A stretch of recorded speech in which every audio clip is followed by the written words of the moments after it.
Okay, what I'm going to do today is I am going to attempt to show you how to install the upgrade power valve kit in this Challenger 357. Okay, so it's going to be a multi-stage part here. I may have to do it several times. I got to look at the footage to see if you can see what I'm trying to show you. Ben did it at Ben Tack. He's got a nice little video. He's doing a Challenger bullpup. This is the 357 standard stock. It's a lot simpler. So I'm going to show you how to do it. Hopefully it works out well, and the rest of the video will be worth watching. Okay? So if not, trust me, someone will call me and let me know that it sucks. So, first thing we got to do before you do anything is you got to take the air out of this beast. Since I do this a lot with these guns, I wound up finding me an impact socket that fits over the gauge, because the gauge is how you bleed the rifle, is by loosening it. But first I got to take off the donkey schlong. Yeah, you can't shoot these guns without a donkey schlong. And check with your vendor to see what schlong is available for you, sir. So I just put that on. It seems like everything with AEA is pretty much hand tight. You don't need to crank the hell out of it. So hear it whistling. That's it. So now we're going to set it down, let it drain out, and then we'll come back and work on it later. And I will not be telling you millimeter sizes on my Allen wrenches because I don't know. So, see you in 20 minutes. Okay, guys. Now, I got my little table here, and hopefully I may have to go back and redo several segments based on if you can see it, but we are going to show you how to disassemble the Challenger regular stock rifle and put in the upgrade power valve. So I watched Ben's video where he did the bullpup version, and I'm telling you, it's a lot easier on the long stock. So, and as always, if I can do it, you can do it, okay? I'll try to be as non-technical as possible here. So, this is the 357 Challenger, okay? So, the four big bores you can put the valve in. So you've got 357, 457, the 50 cal, and then the 51. So those are the four. Well, the 51 already comes with the upgrade valve, so really it's the three, okay? 357, 457, and the 495 diameter bullet 50 cal. So, first thing, we got to disassemble this beast, okay? So, you got to take all the added and extras off. So, off comes the scope. Oop, well, I'll have to pick that up later. Oh, there it is. Later's not too far away. There we go. So I don't lose my pieces and parts for the scope. Second, we got to take the barrel band off. So, I need my tools. So, I keep most of the lube. You never know when you need to grease it up. I keep most of the Allen wrenches, or almost all these rifles, just in this one big bag. I don't know the sizes, but, you know, you start to get the idea. So I need to take off the barrel band first. And remember, I showed you previously, I use this impact nut to hand tighten the gauge, because that's your bleeder. So bear with me. I have to keep my glasses on for this one. There we go, that's it. The barrel band is one that I do tighten down quite a bit. And I try to keep the pieces that I'm using in the same bucket or tub. Alright, now we have to take off the stock. I mean, this stuff is pretty much self-explanatory. I don't think I really need to do a big video on how to remove a stock. Again, I put the pieces I'm all taking off in the same bucket. Now, just be careful when you're removing the stock, because there is 2 slots if you look at your trigger assembly. One is for the safety, the other slot is the trigger. So when you're sliding it back on, you don't want to, you know, start gouging wood. So there it is. Okay, now totally empty of air. Has to be. Otherwise, you're going to blow yourself up. So first we're going to loosen everything. And then we're going to take, first piece I'll take off is the end cap with the spring and the, I guess you call it the valve stem. Okay, so these are just, you can see, very loose, or not loose, but just they're not crank tight. Then I need a wrench for this piece here. There we go. And these are long, and these long bolts at the rear of the trigger assembly, I'll call this the trigger assembly, go all the way through and hold the lower breech to the upper breech. Okay. And this is under spring tension.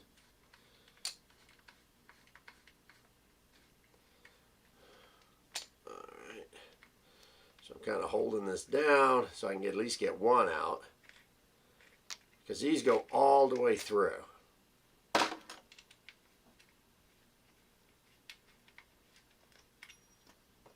And that will happen a lot. You know, I drop everything.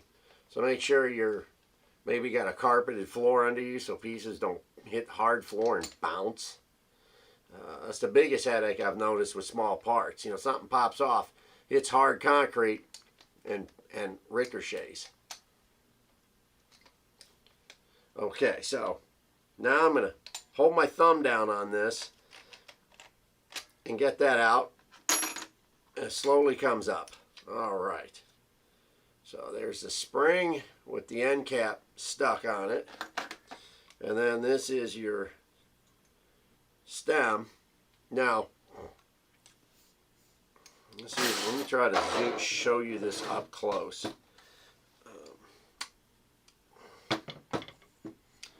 There's 2 sides of this. One's got a long side, one's got a longer step down, and this is a shorter step down on the end. I don't know if you can see that. I may have to zoom in or do a close-up picture. Anyways, the short step down is the side that goes in towards the trigger assembly. The longer step down is the side that's towards the end of the end cap, okay? So you don't get it backwards. Pay attention. And I do suggest you watch Ben's video, because he's really detailed on all this. Like I said, the only difference between these 2 rifles is the bullpup has more trigger assembly linkage, because the trigger's up here and the firing cocking mechanism is still back here. It's the only difference really in the 2 rifles. Mechanically, they're all the same. Okay, so now we're going to take these 2 bolts out.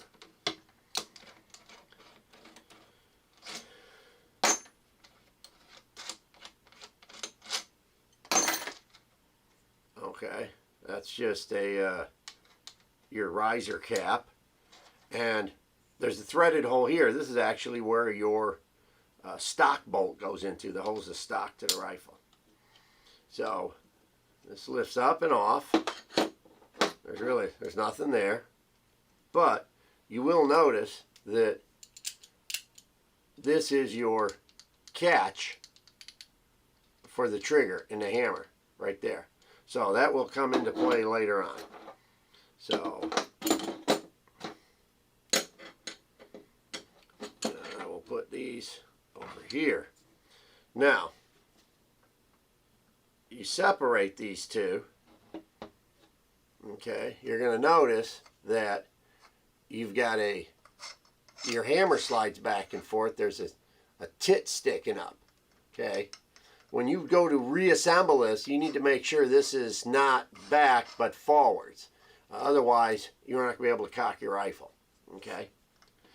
Other thing you need to pay attention to is this is your transfer port. It's aluminum, got an O-ring on each side. It sits in there. It's a little bit rough on some of these. I put a little bit of lube on this because sometimes you pull it out and your O-rings can be gouged up. That's what you want to try to prevent.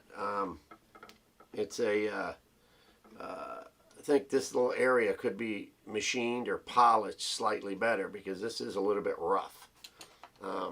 So now we're going to put the triggers, the upper away, and you'll notice inside when you're staring at this stuff, you can see this piece that's connected goes back and forth, and that's what again connects with this tit that is sticking up on the hammer. Let's set this here.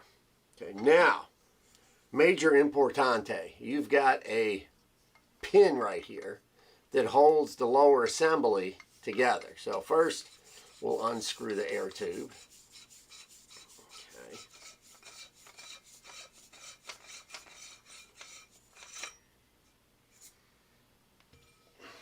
Okay. And now we've got this pin in here that holds the assembly in because it just slides in. It doesn't screw in. So sometimes you can just push it out, like some of the rifles we've seen, they just fall out on us. Others are super tight, you know, and so you'll have to put it on something and put a little drive punch and tap it through. It's okay. But this holds the assembly in position. So this is the stock valve assembly. So for whatever reason, the O-ring on the stock is slightly too small. So, I mean, the O-ring, okay, hang on, let me redo this. Okay. This is the upgrade power valve assembly. This is the stock valve assembly. The O-ring that comes with the power upgrade apparently is fraction undersized and leaks. So what you're going to do is take the O-ring off your stock. I just got a long needle here, something skinny. Just stick it up in and take it off. All right.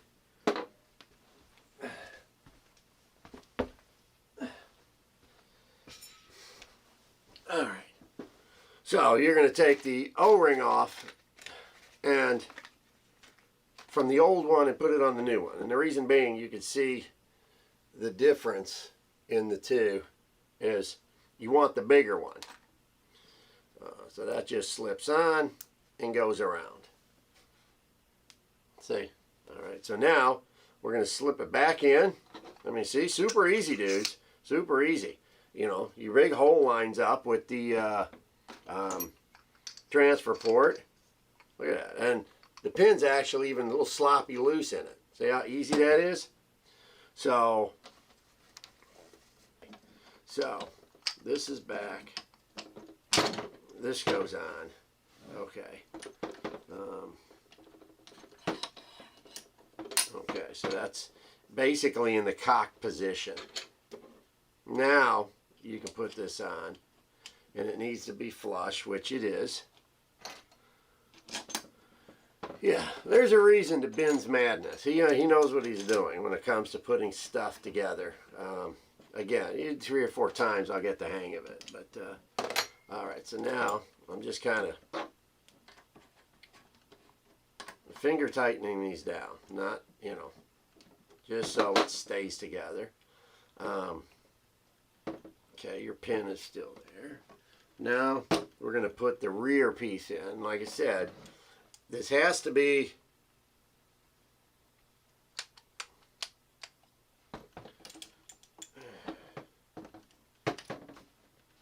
a certain way, or you're going to find out that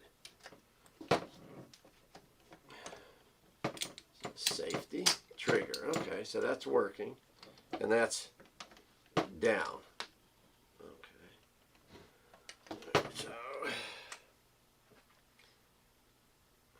Okay, so now we got to put this baby back in. The short step down side first, right down the center. Put your cap back in. Just get one in to start with.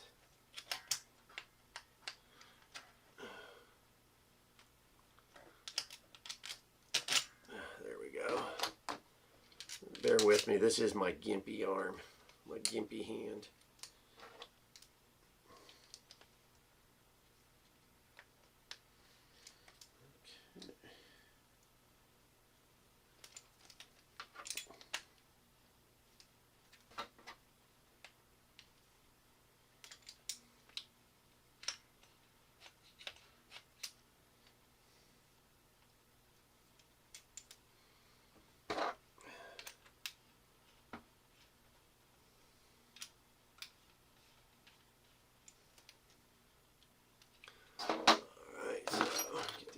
Here, tighten this down.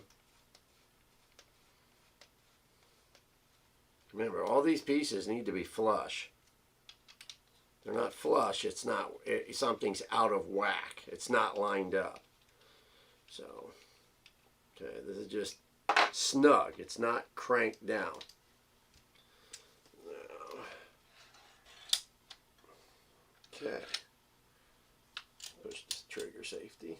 It's a little cockeyed awkward, but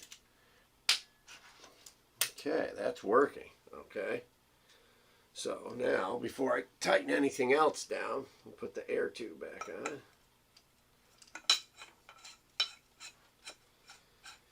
I'd be a little more smoother with a little more coffee in me. Okay, so now this does need to be loosened in the front.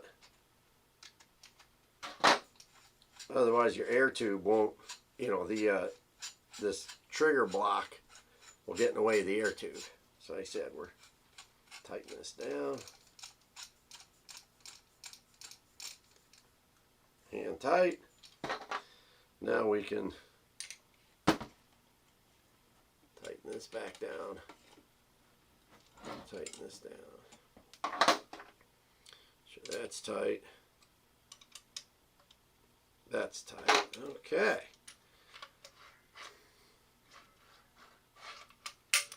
All right, this seems to be working, gentlemen. See, it wasn't that hard. I just had to remember which way is easier to put things back together. There's not a whole lot of pieces and parts to this. I said, if I can do it, you can do it.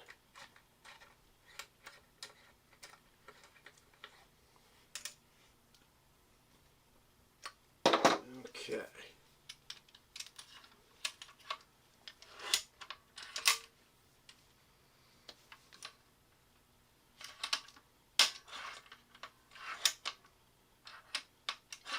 So what I'm doing is cocking, but I'm not dry firing. I'm holding the trigger. See? All right. So, put the old barrel band back on. Remember, the arrow goes out.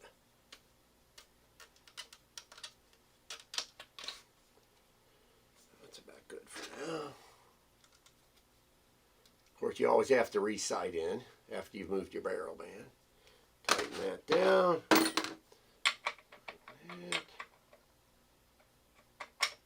That's tight. And there you go, guys. Reassembled. Now we just got to air it back up. And look at our numbers.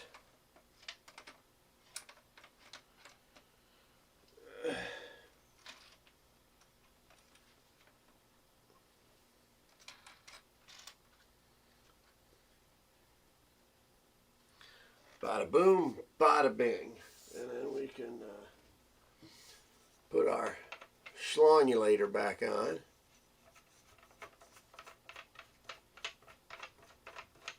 Now, when you go to air this up, because you've got a bit more push on the valve stem, sometimes you start to air it up, you hit the air is coming out the barrel. So you'll need to cock it to take the valve stem off the hammer off the valve stem. So that way it's not, it's in a closed position when you start to air it up. For her pleasure. So let's go put some air in this beast. Now, the fill probes for the Challengers, and it's basically any of them that's got the air fill assembly plug at the end, not over around the trigger assembly, uses the smaller, skinnier fill probe.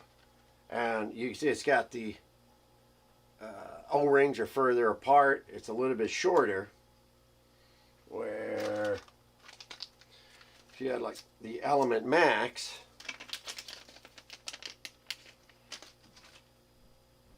it's fatter and they're at the end. So you can see there is pretty much a huge difference. So if you lose yours and you're ordering it, make sure you order the right one.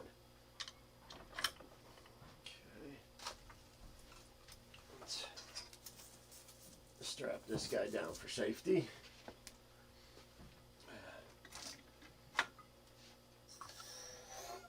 Get some air in this. And see, it's coming out the barrel, just like I said. So we'll cock it. Make sure the safety's on. Now, nothing's coming out the barrel. Now, I've said before, the way the check valve or fill assembly works on these, as like with a paintball gun, the check valve's in the fill nipple, and as the air gets pushed into the nipple, the check valve goes back, the air goes around it, and then when you bleed it, the pressure closes it.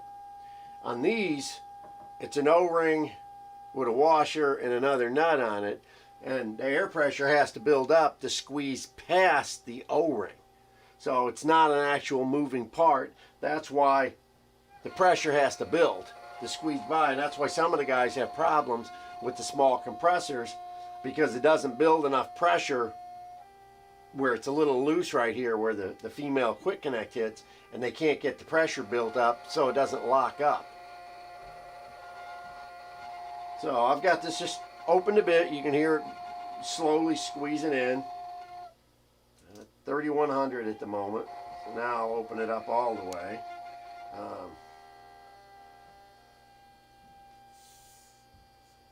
Of course, it gets a bit warm because the air is going through. No leaking. No leak that. So now we're going to use the booster pump to push it up to 45. You see me do this all the time.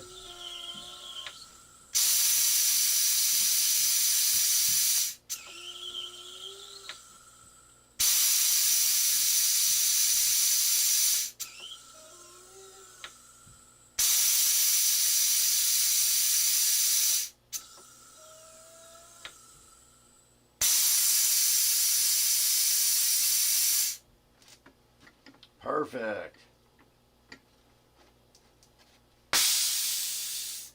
Bleed the line. Close my tanks. Alright. Make sure that the schlongulator's on tight. Get our parts put away.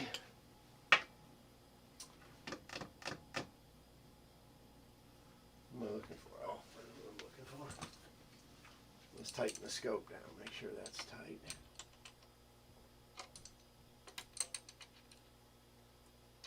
Bingo, guys. We're ready to do some shooting. Okay, let's do some 4,500 PSI power valve update. in this beast. Okay, so we already know she's open, cocked, so I'll drop into one bullet. I'm using a single shot tray, and if you've seen, you know, my 173s are what we're playing with. You got to give it a smack or a push to get past that O-ring to seal it. So the bullet goes in.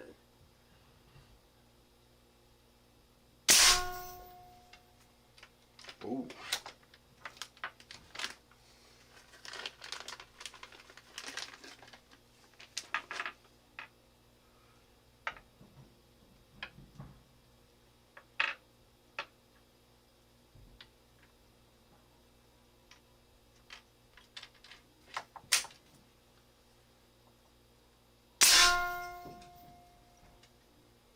So that's not bad, guys. It's a little quiet. You're getting a bit of, I guess, de-ping close up. But it's quieter. It's quieter there than it is here because of the ba-ding.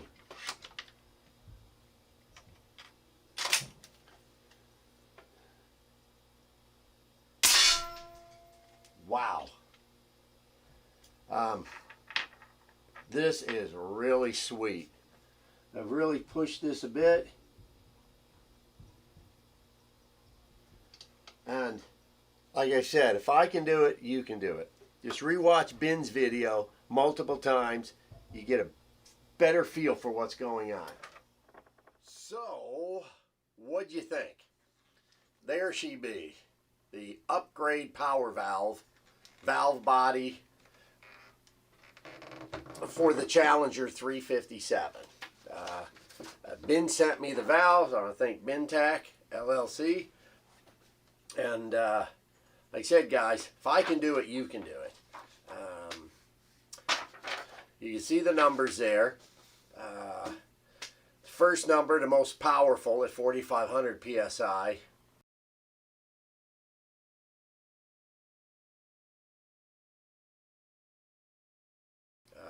918 feet a second with that 173 grain. Now I know you can shoot 150s or 130s and be over 1,000. That's fine. I'm looking for deer and pig maximum punch. So that's why I always try the heavier bullets, and then later I'll go back for the lighter bullets, because I usually only get out once, twice a year for big game. Unfortunately, most guys like me, you know, middle-aged, erectile dysfunction, maturing baldness, we only get out once, twice a year. So we take those few days that we got and we go for the animal, and that's what we focus on. You guys that live out in the country and go coyote hunting every night and, work out there at the male dancer bar and get all the women, we applaud you, but unfortunately, most of us aren't like that. So I'm pretty happy with this. More or less, the numbers, I'm getting more shots than the standard factory valve. I did 10-shot string, got more shots. The spread is closer together, so it's not like, your average 3-shot rifle has got a huge spread, like, 900, 800, 700 feet a second. This is the spread is so itty-bitty. It's really nice. So you're going to get more shots that are hitting the same spot repeatedly without having to raise your mil dots up and up and up. So I'm happy with that. Everything worked out good. Not everyone's going to have an easy go the first time around. Like I said, watch Ben's videos. They're very detailed, and you can go back and forth and focus on those spots. Really, the biggest headache is making sure you get your pin in there when you start to line things up. And when you put the upper and the lower together, you make sure that those two nipples that need to be, in the right position so the slide goes back and forth properly. Other than that, it's super simple. It's not difficult. Like I said, if I can do it, you can do it. Nothing's crank tight. It's hand tight. Ben focuses on that. You don't want to torque something out of position. So that's it, guys. Safety first. Always loosen your your gauge and make sure she's empty on air, and then you're good to go. So thanks for watching. You got any questions about bullets, contact me, Mr. Hollow. Any questions about the air rifle or the parts and pieces, contact your vendor. You know, like I said, I got this from Ben, so you contact him on the ins and outs of, you know, how things go together. And questions. Like I said, the only issue that I'm worried about is the O-rings on the transfer port. It looks like they could get chewed up a little bit. That area just could be a little bit more polished. It feels rough. But that's not a game, you know, that's not a killer on anything, a deal breaker. That's just, I'm pointing these things out. I'm using a single shot tray with the bigger bullets.